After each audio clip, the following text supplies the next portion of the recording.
జన్మభూమి express లో సాంకేతిక లోపం తలెత్తింది. అన్నవరం సమీపంలో తిమ్మాపురం వద్ద రైలు నిలిచిపోయింది. లింగంపల్లి నుంచి విశాఖ వెళుతున్న జన్మభూమి ఎక్స్ప్రెస్ షెడ్యూల్ ప్రకారం రాత్రి 7:45 విశాఖ చేరుకోవాల్సి ఉంది. అయితే రైల్లో సాంకేతిక లోపం తలెత్తడంతో నిలిచిపోయింది. రైలు నిలిపివేసి పరిశీలిస్తున్నారు రైల్వే అధికారులు. మరోవైపు రైలు నిలిచిపోవడంతో దాదాపు 4 గంటలుగా ప్రయాణికులు తీవ్ర అవస్థలు పడుతున్నారు.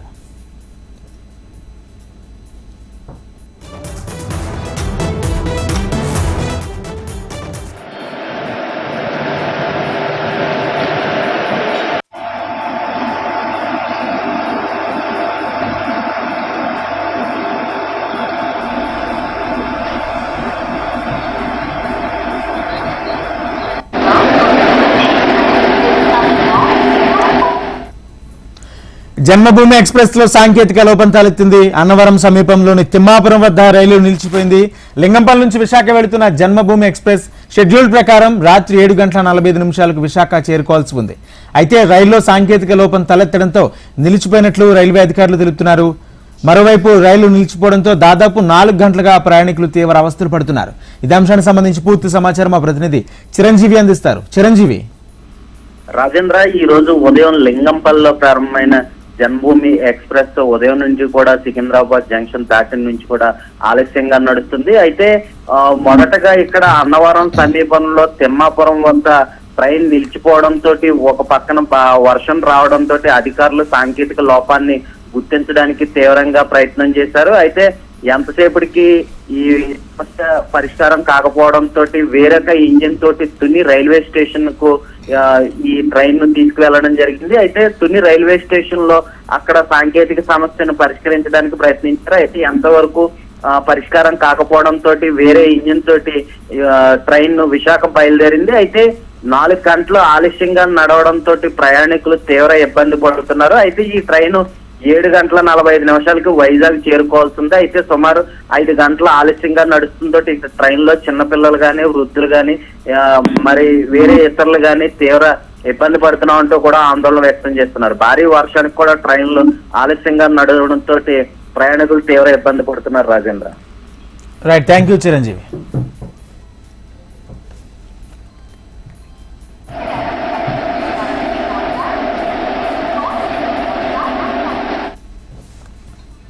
రాష్ట్రంలో పచ్చదనాన్ని పెంపొందించాలనే లక్ష్యంతో కూటమి సర్కార్ శ్రీకారం చుట్టిన వన మహోత్సవ కార్యక్రమం ఏపీ వ్యాప్తంగా సంబరంగా జరిగింది. ఈ బృహత్ కార్యక్రమంలో సీఎం, డిప్యూటీ సీఎం సహా మంత్రులు, ప్రజాప్రతినిధులు, అధికారులు ఉత్సాహంగా పాల్గొన్నారు. ప్రజలను ఇందులో మమేకం చేస్తూ మొక్కలు నాటారు. మంగళగిరి ఎయిమ్స్ వద్ద ఎకో పార్కులు ఏర్పాటు చేసిన వన మహోత్సవ కార్యక్రమంలో చంద్రబాబు, ఉప ముఖ్యమంత్రి పవన్ కళ్యాణ్, కేంద్ర మంత్రి పెమ్మసాని చంద్రశేఖర్ పాల్గొన్నారు. ఈ సందర్భంగా చంద్రబాబు వేప, రావి చెట్లను నాటారు. వన మహోత్సవం ఎంతో మహత్తరమైన కార్యక్రమం అని, ప్రతి ఒక్కరూ ఏటా కనీసం 2 మొక్కలు నాటాలని చంద్రబాబు పిలుపునిచ్చారు. పచ్చదనం ఆవశ్యకతను విద్యార్థులంతా గ్రహించాలన్నారు. రాష్ట్రంలో పచ్చదనం 50% పెరగాలని లక్ష్యాన్ని నిర్దేశించారు చంద్రబాబు.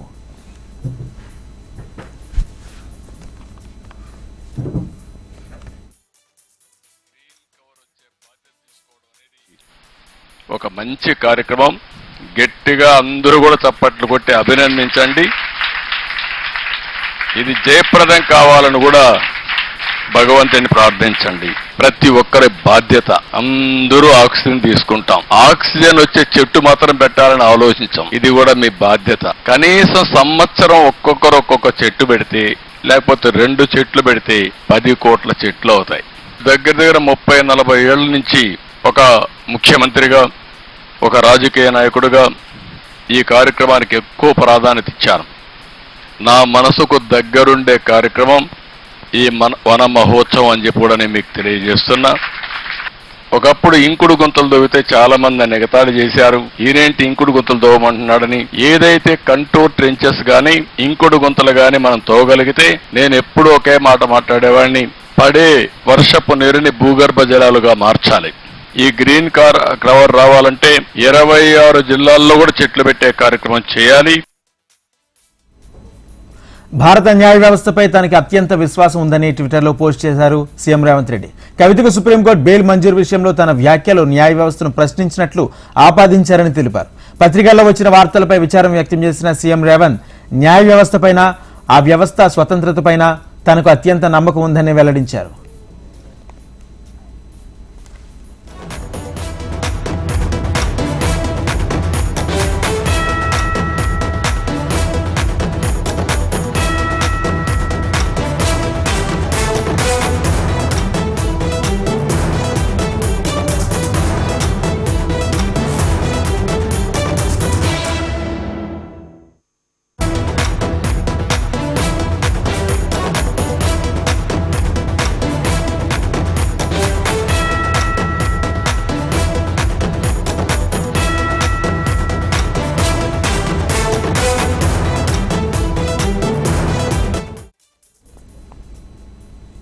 ప్రభుత్వం పెట్టిన ఆంక్షలు, బ్యాంకులు ఎదురవుతున్న సమస్యలు, ఇలా రైతుల్లో రుణాల మాఫీపై ఆందోళన నెలకొంటుంది. నిత్యం బ్యాంకుల చుట్టూ, వ్యవసాయ అధికారుల చుట్టూ ప్రదక్షిణలు చేస్తున్నా అక్కడ స్పష్టత లేకపోవడంతో తమకు అసలు రుణమాఫీ వస్తుందా లేదా అనే అనుమానాలు వ్యక్తం చేస్తున్నారు. ఆందోళన, సందిగ్ధత మధ్య నలుగుతున్న అన్నదాతలు ఆందోళన బాటపట్టారు.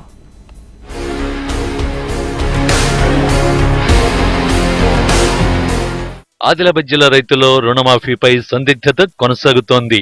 ఎన్నికల ముందు ఇచ్చిన హామీ ప్రకారం కాంగ్రెస్ ప్రభుత్వం రాష్ట్రంలో రుణమాఫీని చేపట్టింది. 3 విడతల్లో పంట రుణాలను మాఫీ చేసింది. అయితే ఇప్పటికీ పూర్తి స్థాయిలో రుణమాఫీలు జరగకపోవడంతో రైతుల నుంచి అసహనం వ్యక్తమవుతోంది. సాంకేతిక ఇబ్బందులు, 2 బ్యాంకుల్లో ఖాతాలు ఉన్నవారు, 2 లక్షల రూపాయల పైన అప్పు ఉన్న రైతులకు ఇంకా మాఫీ జరగలేదు. మరోవైపు రైతుల కుటుంబాలకు సంబంధించి రేషన్ కార్డును ప్రామాణికంగా తీసుకోవడంతో ఇప్పటి వరకు జిల్లాలో 30% మించి రైతుల రుణాలు మాఫీ కాలేదు. 2 లక్షల రూపాయల లోపు ఉన్న రైతుల్లో కూడా కొందరి రుణాలు మాఫీ కాని పరిస్థితి నెలకొంది.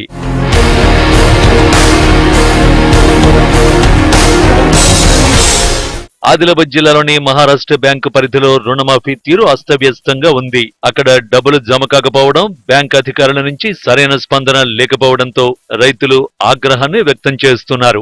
3 విడతల్లో కొంతమందికే రుణాలు మాఫీ కావడంతో మిగిలిన రైతులు మండిపడుతున్నారు. బ్యాంకులు, వ్యవసాయ శాఖ అధికారుల నుంచి సరైన సమాచారం కూడా అందకపోవడంతో ఆందోళనలకు సిద్ధమవుతున్నారు. ఇప్పటికే జిల్లాలోని జైనత్, తలమడుగు, బోధ్ మండలాల్లో రైతులు పెద్ద ఎత్తున నిరసన ప్రదర్శనలు చేశారు. రుణాల మాఫీ లిస్టులో కొంతమంది పేర్లు లేకపోవడంపై విమర్శలు వ్యక్తమవుతున్నాయి. సార్, మాది 2,77,000 రుణం ఉన్నది సార్. మాకు ఇంకా అది అట్లనే ఉన్నది, మాఫీ కాలే. మరి ఇప్పుడు దాని ప్రాసెస్ ఏమో మాకు తెలియట్లేదు. వీళ్ళు ఏం చెప్పలే, 2 లక్షల రుణమాఫీ అయిపోయింది, 2 లక్షలు చెప్పినాము, అయిపోయింది అంటున్నారు.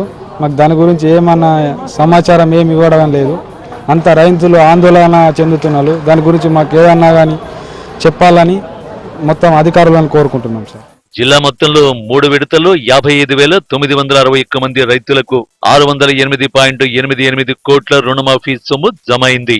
మొదటి విడతలో 18,821 మంది రైతులకు గాను 120.79 కోట్ల మాఫీ జరగ్గా, రెండో విడతలో 17,647 మంది రైతులకు గాను 201.79 కోట్ల రూపాయలు, మూడో విడతలో 19,493 మంది రైతులకు గాను 286.26 కోట్ల రూపాయలు మాఫీ అయ్యాయి. మూడో విడతలో 2 లక్షల వరకు రుణం మాఫీ అవుతుందని రైతులు భావించారు. 2 లక్షల కంటే ₹1 ఎక్కువగా ఉన్న వారి పేరు జాబితాలో చేర్చకపోవడంతో రైతులు ఆగ్రహాన్ని వ్యక్తం చేశారు. కుటుంబం మొత్తం పరిగణనలోకి తీసుకోవడంతో కొన్ని కుటుంబాలు తీసుకున్న రుణం 2 లక్షలు దాటింది. అలాంటి వారికి 2 లక్షల వరకు మాఫీ చేస్తే సరిపోతుంది కదా అంటూ ప్రశ్నిస్తున్నారు రైతులు. కుటుంబంలో ఎవరికి రుణాలు మాఫీ చేయకుండా ఇబ్బందులు పెడుతున్నారని వారు అంటున్నారు.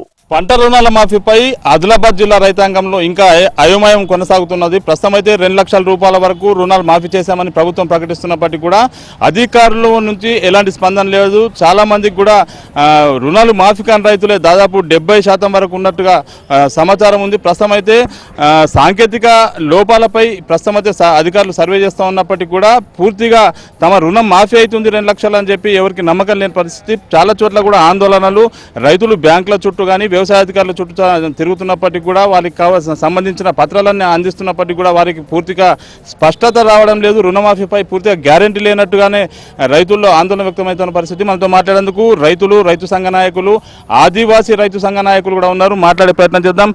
దత్తాత్రి గారు చెప్పండి, 2 లక్షల రుణమాఫీ 3 దశల్లో చేశాము అని అధికారులు చెప్తా ఉన్నారు, ప్రభుత్వం చెప్తా ఉంది. ఏమంటారు దీన్ని మీరు? ఒకటి, ఎన్నికల హామీలలో ప్రధాన అంశంగా వచ్చింది ఇది. గత ప్రభుత్వం మాఫీ చేయలేదు, మేము 2 లక్షలు మాఫీ చేస్తామని చెప్పడం జరిగింది. అసలు వాస్తవంగా 72 లక్షల రైతులు ఉన్నారు మన రాష్ట్రంలో. రైతులకు రుణం ఇచ్చినటువంటి వాళ్ళు ఎంత ఉన్నారంటే 52 లక్షలకు ఉన్నారు. అయితే ప్రభుత్వం ఏం చేసిందంటే 42 లక్షల మందికి మేము రుణం ఇస్తాము, 31,000 కోట్లు ఇస్తామని చెప్పి ప్రకటన చేసింది. ఇప్పటి చివరికి వచ్చేసరికి ఏమైంది, 22 లక్షల మందికి ఇచ్చిండ్రు. అదేవిధంగా 17,933 కోట్లే రైతులకు అందినాయి. 2 లక్షల మీద ఉన్నటువంటి వాళ్ళకి రాలేదు. ఆధార్ కార్డు సాంకేతిక లోపం ఉన్నదని రాలేదని చెప్పి, రేషన్ కార్డు అని చెప్పి, రేషన్ కార్డుకు ఆధార్ కార్డు అనుసంధానం లేదని చెప్పి, రేషన్ కార్డుకు అది పట్టా పాస్బుక్ ఆధార్ కార్డుకు అనుసంధానం లేదని చెప్పి, ఇట్లా సాంకేతికమైనటువంటి వాళ్ళ లోపాలు ఉన్నటువంటి కూడా 2 లక్షలు ఉన్నాయని చెప్తున్నారు. బ్యాంకు వాళ్ళ లోపాలు ఉన్నటువంటి కూడా మనకు తెలుసు. మన ఆదిలాబాద్ జిల్లాలో యాపలగూడ గ్రామంలో మహారాష్ట్ర బ్యాంక్ ఇచ్చింది, వాళ్ళందరికీ కూడా రాలేదు. ఎందుకంటే 31 కోట్లు మహారాష్ట్ర బ్యాంకుకు వచ్చినాయి, ఇచ్చింది ఎంతంటే 2.5 కోట్లు ఇచ్చిండ్రు. అందుకని చాలా లోపాలు అనేటువంటివి ఉన్నాయి. మీరేమంటారు? ప్రస్తుతం అయితే వ్యవసాయ అధికారులు సర్వేలు చేస్తూ ఉన్నారు, రైతులకు సంబంధించిన సాంకేతిక లోపాలు ఆధార్ కార్డు కానీ లేకపోతే రేషన్ వీటిపై కూడా ఏమైనా స్పష్టత వస్తుందని అనుకుంటున్నారా? ఏం లేదు సార్, ఇప్పుడు ఆల్రెడీ పిఎం కిసాన్ సమ్మాన్ యోజన డబ్బులు ఇవన్నీ ఆన్లైన్ సిస్టంలోనే జరుగుతూ ఉన్నాయి. ఇవాళ రైతు బంధు కూడా ఆన్లైన్ సిస్టంలోనే జరుగుతూ ఉన్నది. ఇవాళ ఇప్పుడు ఆధార్ లింకు లేకపోతే ఈ డబ్బులు కూడా పడద్దు కదా, రైతు బంధు డబ్బులు పడద్దు, పిఎం కిసాన్ డబ్బులు పడద్దు. ఏదో ఒకటి సాకు చెప్పి సాంకేతిక లోపం పేరుతోటి దూరించుకుంటున్నారు తప్ప రైతుకు చిత్తశుద్ధితోటి రుణమాఫీ చేయాలని ఈ ప్రభుత్వానికి లేదు. ఎన్నికల్లో ఇచ్చిన హామీ మేరకు ఖచ్చితంగా 2 లక్షల రుణమాఫీ డబ్బులు విడుదల చేయాలా. 2 లక్షల పైబడి రుణం ఉన్నా కూడా ఆ రైతు రుణంగా బ్యాంకులో ఉంటాడు తప్ప వీళ్ళని అడిగేది లేదు కదా. రైతే ఎప్పటికైనా ఆ రుణానికి బాధ్యుడు. ఎన్నికల్లో హామీ ఇచ్చినప్పుడు ఇవన్నీ చెప్పలే, 2 లక్షల పైబడి ఉంటే మేము ముందు చెల్లించమని చెప్పలే. మళ్ళా ఇవాళ మా ఏజెన్సీ ప్రాంతంలోనైతే గవర్నమెంట్ ల్యాండ్స్ సాగు చేసుకునేటువంటి నిరుపేద రైతులు ఉన్నారు, అటువంటి రైతులకు కూడా ఇప్పుడు పట్టా అని చెప్తున్నాడు. ఎన్నికల్లో ఏదైతే ఎటువంటి ఆంక్షలు లేకుండా వాగ్దానం చేసిండో ఆ రకంగానే రైతు రుణమాఫీ సంపూర్ణంగా చేయాలని చెప్పి ఈ ప్రభుత్వాన్ని డిమాండ్ చేస్తా ఉన్నాం. ఆదివాసులకు సంబంధించిన రైతులకు కూడా రుణాలపై మాఫీపై స్పష్టత లేదు. ఏమంటారు? అసలు ఆదివాసులకు సంబంధించిన ఏమైనా వస్తుందా? నిజంగా చెప్పాలంటే కాంగ్రెస్ పార్టీ దగ్గర సరైన అవగాహన లేదనుకుంటా, దాట లేదనుకుంటున్నా. ఎందుకంటే ఎన్ని డబ్బులు అవసరం, ఎంతమందికి రుణమాఫీ చేయాలనేది స్పష్టత ఉంటేనే వాళ్ళు ఖచ్చితంగా అమలు చేస్తారు.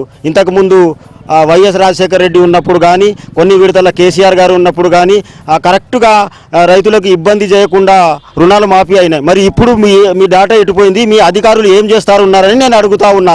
ఒక్కడు ఏమో 2 లక్షల పైబడి చిలుకులు అప్పు ఉంటే ఆ మిగతా డబ్బులు కట్టేస్తేనే నీకు రుణం మాఫీ అవుతుంది అంటే, వాళ్ళు 10% నుంచి 25% నుంచి అప్పు తీసుకొచ్చి బ్యాంక్ కట్టిన అది ఎన్ని రోజుల వరకు మాఫీ అవుతుందో స్పష్టత లేదు. మొత్తంగా చాలా ప్రాంతాల్లో కూడా రైతులు ఆందోళన చెందుతున్నారు.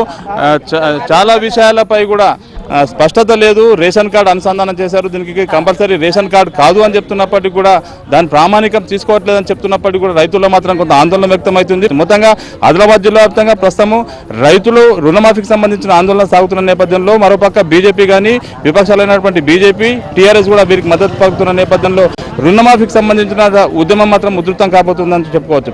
Camera person Srinivas HMTV Adilabad.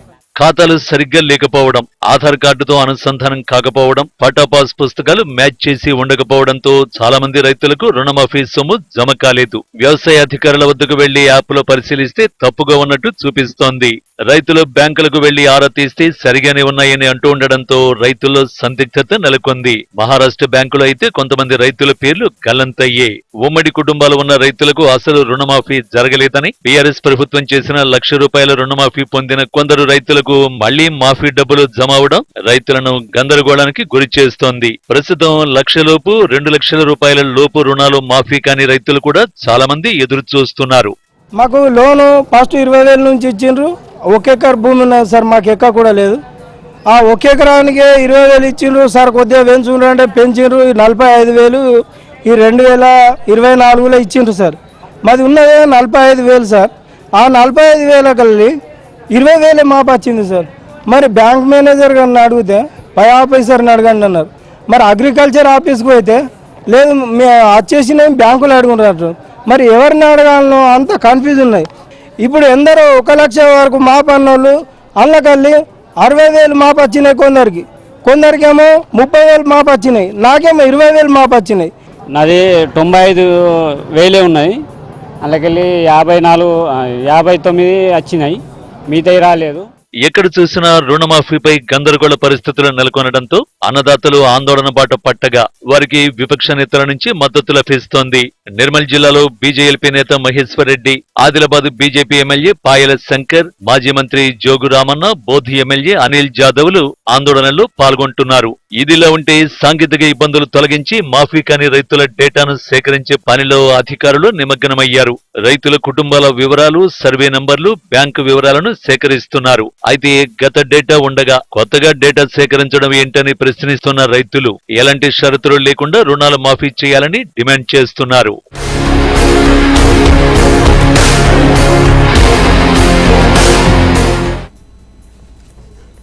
వన్యప్రాణులు మృగాలకు పుట్టినిల్లైన ఉమ్మడి కర్నూలు జిల్లా నల్లమల అభయారణ్యంపై స్వార్థపరులు కన్నుపడింది. అరుదైన వన్య మృగమైన పెద్ద పులుల కోసం వేట సాగుతుంది.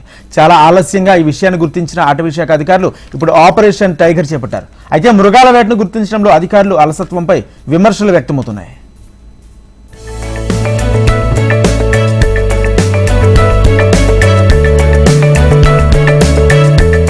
ఆధ్యాత్మిక క్షేత్రాలతో పాటు ప్రకృతి ప్రసాదించిన వరం నల్లమల అటవీ ప్రాంతం కర్నూలు జిల్లా సొంతం. నల్లమల అడవుల్లో అరుదైన వన్యప్రాణులు ఉన్నాయి.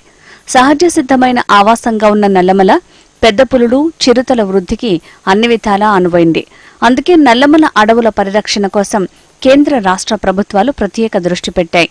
ముఖ్యంగా పులులు, చిరుతల సంతతి పెంచే దిశగా ఈ అటవీ ప్రాంతంలో ఏర్పాట్లు చేశాయి. అయితే ప్రభుత్వాలు ఓ పక్క ఈ అటవీ ప్రాంతంపై ప్రత్యేక శ్రద్ధ చూపుతున్న తరుణంలో ఆలస్యంగా వెలుగులోకి వచ్చిన ఓ విషయం చర్చనీయాంశంగా మారింది.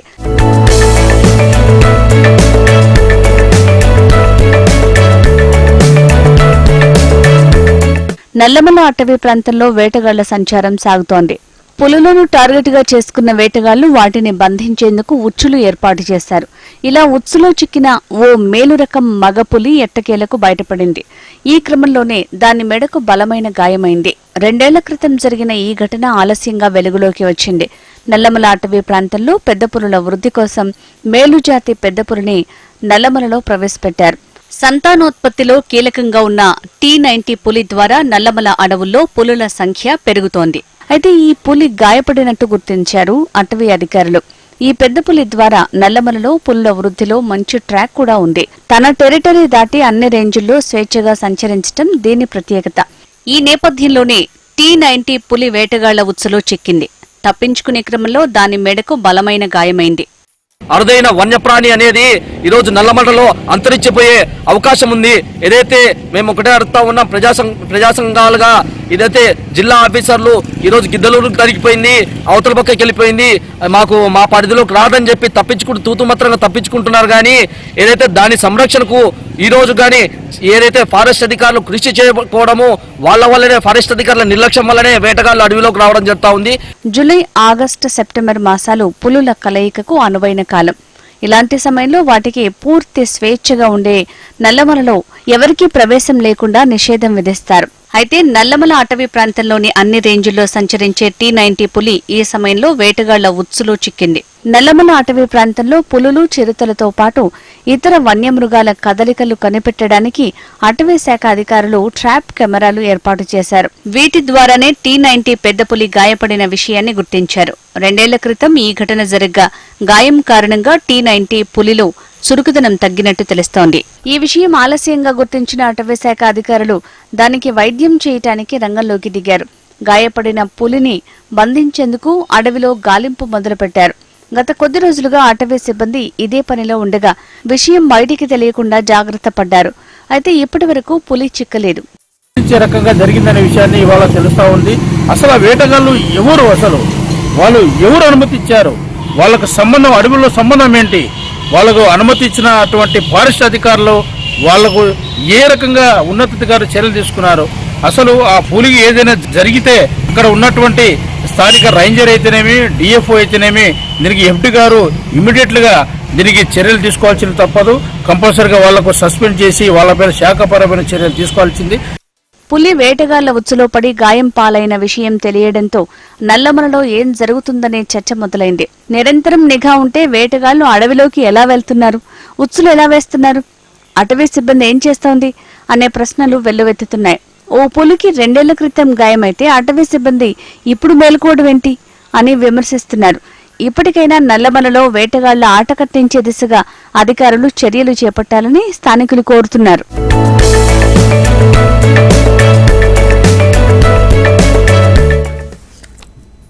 తూర్పుగోదావరి జిల్లా గోపాలపురం సామాజిక ఆరోగ్య కేంద్రంలో ఎమ్మెల్యే మద్దిపాటి వెంకటరాజు ఆకస్మిక తనిఖీలు చేశారు. పేషెంట్లతో మాట్లాడి వారి సమస్యలు తెలుసుకుని పరిష్కరిస్తామని హామీ ఇచ్చారు. అనంతరం డాక్టర్లతో సమావేశం ఏర్పాటు చేసి ఎప్పటికప్పుడు పారిశుద్ధ్యం పాటించాలని, లేకపోతే కఠిన చర్యలు తీసుకుంటామని హెచ్చరించారు.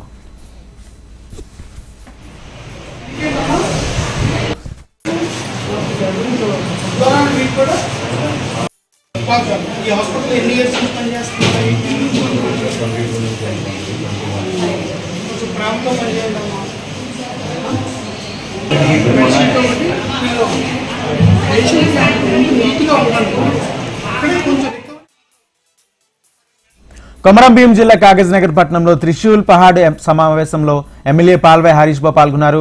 128 మంది లబ్ధిదారులకు కళ్యాణ్ లక్ష్మి, షాదీ ముబారక్ చెక్కులను ఎమ్మెల్యే హరీష్ బాబు పంపిణీ చేశారు. వచ్చే 5 సంవత్సరాలు అర్హులైన ప్రతి ఒక్కరికి కళ్యాణ్ లక్ష్మి, షాదీ ముబారక్ ఫైల్ తన వద్ద పెండింగ్ లో ఉండవన్నారు. మారుమూల ప్రాంతాల అభివృద్ధి కోసం కేంద్ర ప్రభుత్వ నిధులు కూడా తీసుకొస్తామని తెలిపారు.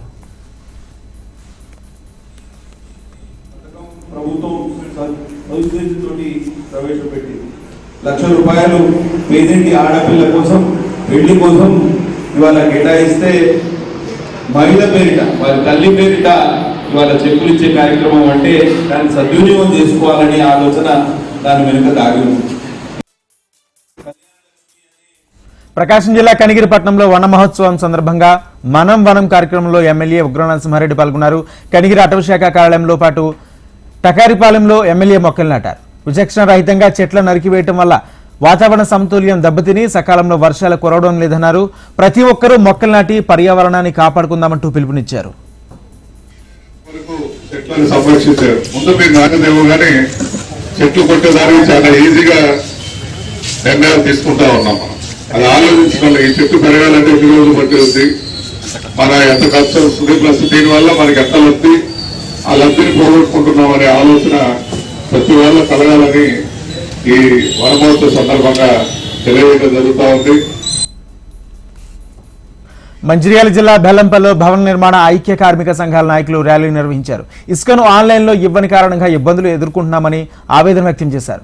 ఇసుక సరఫరా చేయడంలో అధికారులు తగిన చర్యలు తీసుకోకపోవడంతో కార్మికులు సైతం పనులు లేకుండా ఖాళీగా ఉంటున్నారని తెలిపారు. అధికార యంత్రాంగం వెంటనే స్పందించి ఇసుకను అందించే ఏర్పాటు చేయాలని కోరుతున్నారు.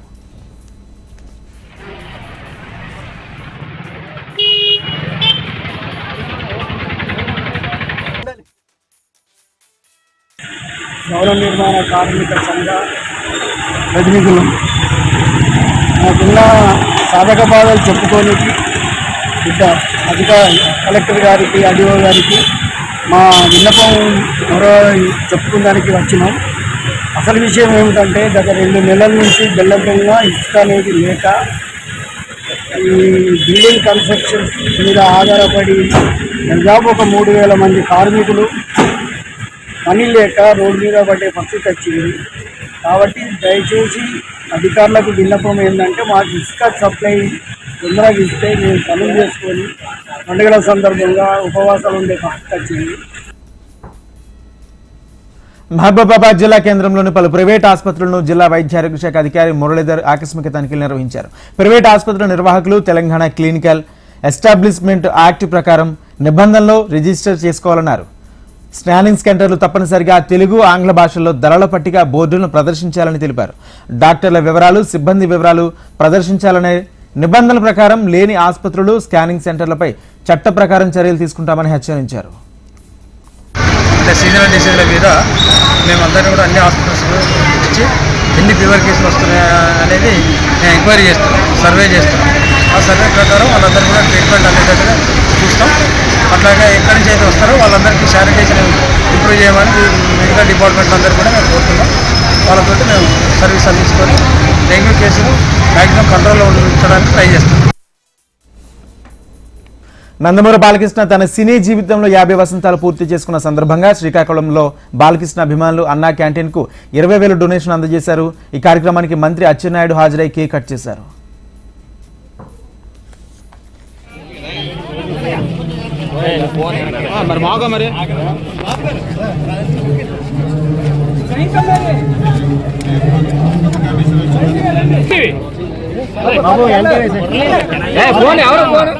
మళ్ళీ కెమెరా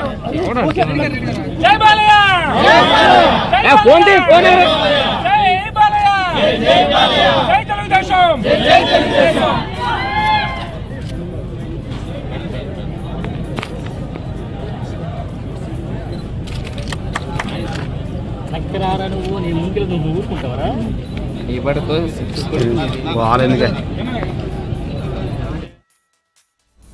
తెలుగు రాష్ట్రాల్లో రుణం పొంది చెల్లించిన వారి ఆస్తులను వేలం నిర్వహించేందుకు ఇండియన్ బ్యాంక్ ఆధ్వర్యంలో అసెట్స్ ఫెయిర్ నిర్వహిస్తున్నట్లు bank general manager Rajeshwar Reddy తెలిపారు. సోమాజిగూడలోని జయా గార్డెన్స్ లో రేపు ఎల్లుండు అసెట్స్ ఫెయిర్ జరుగుతుందని, ఇందుకు సంబంధించిన కరపత్రాన్ని డీజీఎం సభ్యసాచి రాయిచి, ఏజీఎం సుబ్బారావు, డీజెడ్ఎం అభిషేక్ రంజన్లతో కలిసి ఆవిష్కరించారు.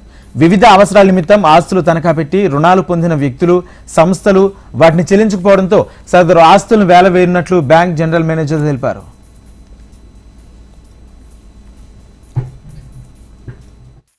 అసెట్స్ ఫెయిర్ అని చెప్పేసి 31 ఆగస్ట్ అంటే రేపు, 1 సెప్టెంబర్ అంటే ఆదివారం, ఈ 2 రోజుల్లోనూ జయా గార్డెన్స్ లో ఉదయం 9:30 నుండి సాయంత్రం 6 వరకు ఈ అసెట్స్ ఫెయిర్ ఉంటుంది. అసెట్స్ ఫెయిర్ అంటే ఎక్కడైతే మేము లోన్లు ఇచ్చామో అక్కడ లోన్లు కట్టకపోగా ఆ మొండి బకాయిలు ఉన్న ప్రాపర్టీస్ ని ఇక్కడ ఒకసారి డిస్ప్లే చేస్తున్నాం ఈ 2 రోజుల్లో.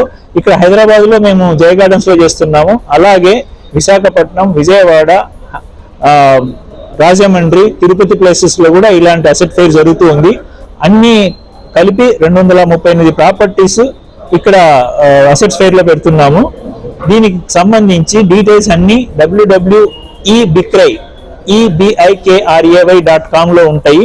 ఎవరైతే పార్టిసిపేట్ చేయాలనుకుంటారో వాళ్ళు ఇక్కడికి వచ్చి చూసిన తర్వాత ఏ ప్రాపర్టీ వాళ్ళకి అనిపిస్తుందో అక్కడికి వెళ్ళి మళ్ళీ ప్రాపర్టీని విజిట్ చేసిన తర్వాత మేము 2 రోజుల్లో యాక్షన్ పెడుతున్నాము. ఆ 2 తారీఖుల్లో, ఒకటి 11th సెప్టెంబర్ అంటే 11 సెప్టెంబర్, రెండవది 25వ సెప్టెంబర్. ఈ 2 రోజుల్లోనూ మేము వేలానికి పెట్టబడుతున్న ప్రాపర్టీస్ మీరు చూసి పార్టిసిపేట్ చేయొచ్చు.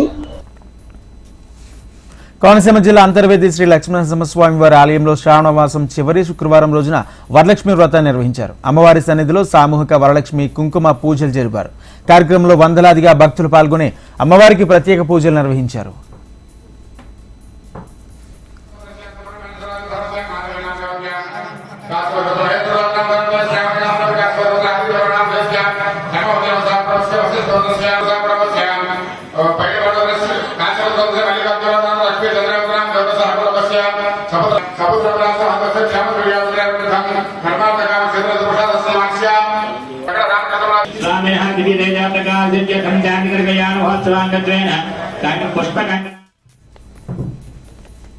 కర్నూలు జిల్లా కోడుమూరులో క్షుద్ర పూజలు కలకలం చోటు చేసుకున్నాయి. పాత బస్టాండ్ దగ్గర మద్దయ్య షాపింగ్ కాంప్లెక్స్ ముందు అగాంతకులు క్షుద్ర పూజలు చేశారు. పూజల అనంతరం పూజ ఆనవాళ్లు కాల్చివేశారు. పోలీస్ స్టేషన్ సమీపంలో ఘటన జరగడంతో ప్రజలు భయాందోళనకు గురవుతున్నారు.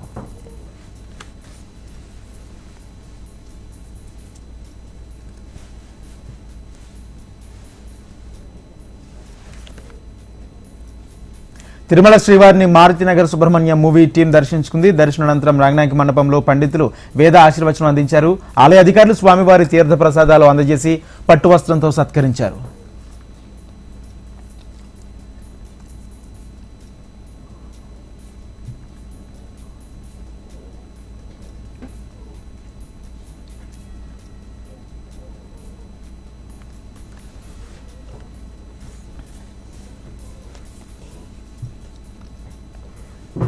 సో మా మూవీ చాలా అంటే చాలా పెద్ద సక్సెస్ అయింది and we are so happy. And దేవుడి దర్శనం ఇంత మంచిగా అవ్వడం నా అదృష్టం అనే అనుకోవాలి. నాకైతే లైక్ ఏడుపు వచ్చేసింది. సో ఇదంతా మా మూవీ సక్సెస్ వల్లే అయింది, ఎందుకంటే దేవుడు నన్ను అలా పిలిచాడు కాబట్టి ఇంకా తబితా మ్యామ్ మూవీస్ ప్రజెంట్ చేయాలి, నన్ను తీసుకోవాలి అని కోరుకుంటున్నాను. మీడియా ప్రతినిధులందరికీ ఇక్కడికి వచ్చినందుకు చాలా చాలా ధన్యవాదాలు. దాని నుంచి దర్శనం అయిన దగ్గర నుంచి ఒకటే తిరుగుతుంది ఊర్లో. ఇలా దర్శనాలు చేయడానికే మేము సినిమాలు తీస్తాం అనుకుంటున్నాను. బికాజ్ ఎంత ఏం చేసినా ఈ అనుభూతి దొరకలేదు. Thank you so much. Thank you. ఇవి bulletin updates. Keep watching HM TV. వార్త ఆగదు, నిజం దాగదు.